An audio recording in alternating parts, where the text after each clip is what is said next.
Now that I'm over on my CNC simulator, you're gonna see that this looks identical to our CNC machines. This is so we get comfortable with all of these functions before we go over to the actual machines. We have a couple things we need to do, just like we have to do on the CNC machining centers. And they would be, we need to set our tool lengths, and we also need to set our graphics. So in order to do that on the simulator, it is done a little bit differently. And we can do these in either order. It doesn't really matter, just as long as both get done. So I'm gonna start off with changing my tool lengths. So right now I can see that tool 5 is in my spindle, and I need to put tool number 1 because I've programmed my tools as 1, 2, 3, 4, 5. So I want to change this, and I can do a tool change just like I do on the CNC machine. I press T1 and cycle start.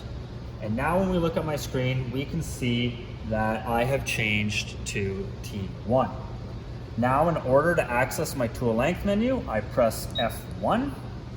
And rather than changing my tool length, really what I want to do on the simulator is I only want to change the radius of my tool. This radius will represent the radius of the tool that I'm using to actually machine my workpiece. Normally on the machine, we change our L value to what our tool length is. We find it's best on these simulators just to keep this L at -1, and our R will become our tool radius. So in this case, it's just my start drill, and I'm gonna put in a tool radius of decimal 125, or 1/8 of an inch. So remember, this is your radius, not your diameter. I need to hit enter in order to lock that radius in place. So now that I've changed this tool for number 1, I wanna go through the rest of my tools and do this exact same process. So to get back to my home screen, I press escape, and I want to press T2, cycle start to perform my tool change.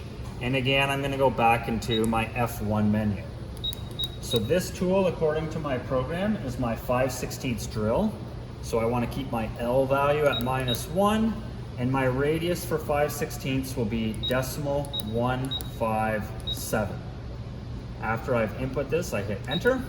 And again, I'm going to back out, and now we will change our tool 3 settings.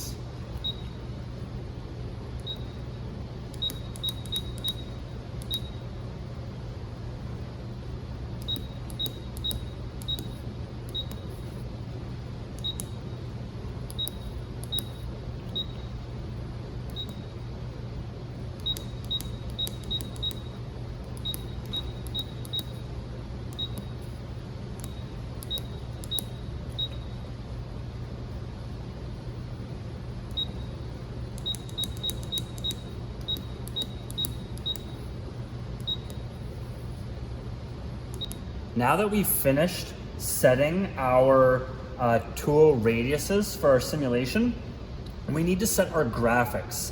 And rather than taking an X and a Y with our edge finder, our graphics is what will show us our material, and we build our material based off of our datum location. So in order to get to our graphics screen, we want to press graphics, the graphics button. And here is our high-end, super amazing graphics that we will be working with. So if nothing shows up on our screen, really quick and easy, we can press our F1 button, and now we'll bring up our types of graphics. We want to make sure we're looking at this in solid. So I was already looking at solid, but sometimes you may get, some weird looking thing. You may not get anything. Maybe you get a combined view and this is what shows up. You don't want that.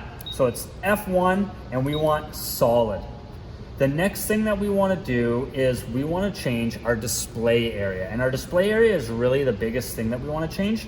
This represents the size of our material. So when I'm looking at my program or whatever we have used our drawing as far as what size this should be, we want to set this information here based off of the size of our workpiece. So if you didn't catch that, I pressed the display area button, and it's not touch screen, although the buttons kind of look like it is. It is the F1 through F7 buttons down here at the bottom is how you enter into these menus. So I press F2, and we have an X min, we have an X max, a Y min, a Y max, a Z min, and a Z max. So what the min means, because of course we have two different dimensions for our X axis, we have two different dimensions for our Y axis, and two different dimensions for our Z axis. Anything that is a min would be in the negative direction from our datum location. Anything in the maximum direction would be a positive amount of material from our datum location.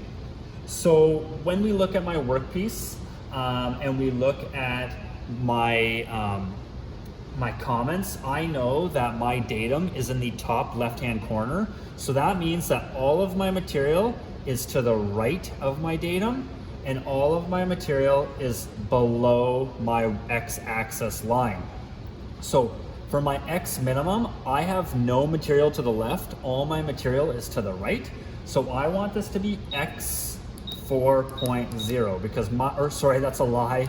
I want this to be x 0.0 because I have no material to the left-hand side of my datum. When I hit enter, you will see it changes my graphics screen. So I'm gonna go back to my display area, and now I'm gonna set my X max. So I'm using a 4-inch wide by 3-inch by 3/4 of an inch thick piece of material. So my X max will be 4.0. I'm gonna hit enter. And I like to hit enter after every time I insert a number or change a number in my menu. The reason is because then I know it's saved. You can go through and change everything, but unless you hit enter at the very end, it will not update any of these parameters. So I like to just do it after every time I make a change. So again, my Y minimum would be anything that is from my Y datum and down below. Well, all my material is like that because my datum is at the top. So anything that's in a Y negative direction is covered under my Y minimum. So this would be minus 3.0. I hit enter. I come back to my display area, and I'm gonna go to my Y max. I have no material above my datum line. So this will be 0, I hit enter. And lastly, I'm gonna go to my display area, and I wanna change my Z. So my Z is much like my X and my Y min and max, whereas my Z min is any material that is below the face of my workpiece, and my Z max is any material that is above the face of my workpiece. So I want my Z max to remain at 0. My Z min, because I'm using a 3/4 of an inch thick part, I want this to be negative 0.750, and I'm gonna hit enter. So now when I look at all my parameters, these are set for the size of stock that I am using. Now it doesn't really look like that because this doesn't really give us a very good view of our material. If we want to change our point of view, we can. So we have our point of view, that's F4, and I can rotate this material, and you will see that this nomens is changing as I move and adjust this position that we are viewing our workpiece. So I just use my arrow keys to adjust this, and why don't we set it like this, see what it looks like. So there's a look of my material. You can see I've changed it, and you know what, I don't really like it like that. I'm gonna adjust it up a little bit more. So I'm gonna go to point of view, I'm gonna give it one more adjust up, and I'm gonna set that back a bit, and you know, that looks like a good enough view for what we're gonna be doing. If you wanna zoom, we can press F3, and again, we use our plus and negative to zoom in on our material.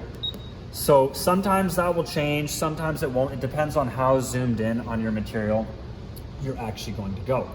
So because we've set our display area, our datum is in this location. Our 4 inches is from our datum, and it's in our max. So our max is any material this direction. Our Y is any material that's in our negative because we used Y min, and then my Z is the thickness of my part. So those are the two things that we need to do in order to set up our simulator in order to simulate our program. So we haven't found our program yet, we haven't needed to. Everything we've done to this point in time has just been us setting up the simulator for what we're going to be simulating.